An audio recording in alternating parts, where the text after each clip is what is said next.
The defense is walking a fine line here. I get where they're going. And I got to say, I respect this defense team for putting it all out there because they're taking a lot of heat. But what they're trying to do is explain her pattern of behavior. So when that defense expert of domestic violence comes up next week or in the next couple of days, they will say it is very possible that an educated, intelligent, successful woman would, in fact, stay in a relationship like this.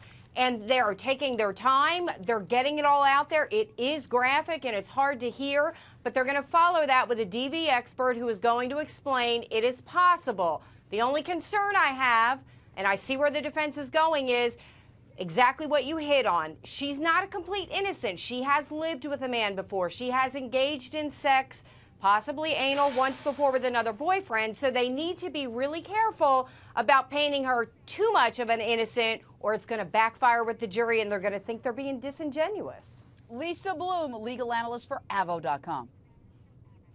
You know, I think she's really an insult to people who are genuine abuse survivors. She's a grown woman. This is a man with whom she had consensual sex. If she didn't like it, frankly, she should have said no, or at least not returned again and again and again to have sex with him. And it's very easy for her now that he's deceased, to create stories about those sexual interludes. But P.S., what does any of this have to do with a murder trial? It's very interesting. It's very lurid. But what does it have to do with self-defense? We still have yet to hear one incident where she was physically threatened by him. I'm still waiting.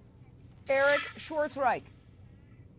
Jane, wow. Salt and pepper can sum this case up. Let's talk about sex, baby. And sex sells. The million-dollar question is Jodi Arias selling this to the jury?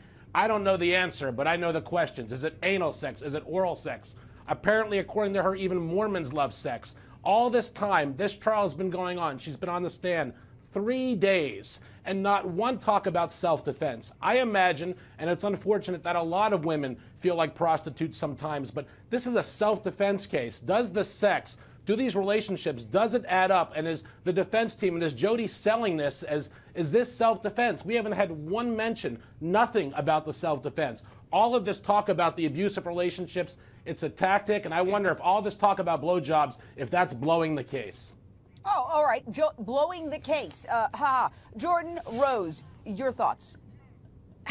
How can we even believe anything she's saying? I mean, we've had a couple people testify already, past girlfriends of Travis, that he was an absolute gentleman in their relationships. We've had a number of people, both before and after Travis, testify that Jodi was the aggressor physically. And so all of this testimony, if I hear one more time that defense attorney say, how does this make you feel to Jodi? I mean, how did it make Travis feel when she was stabbed 29 times? He is not on trial here. He is not here to defend himself, and that's what they're doing. And it's frankly insulting, Jane.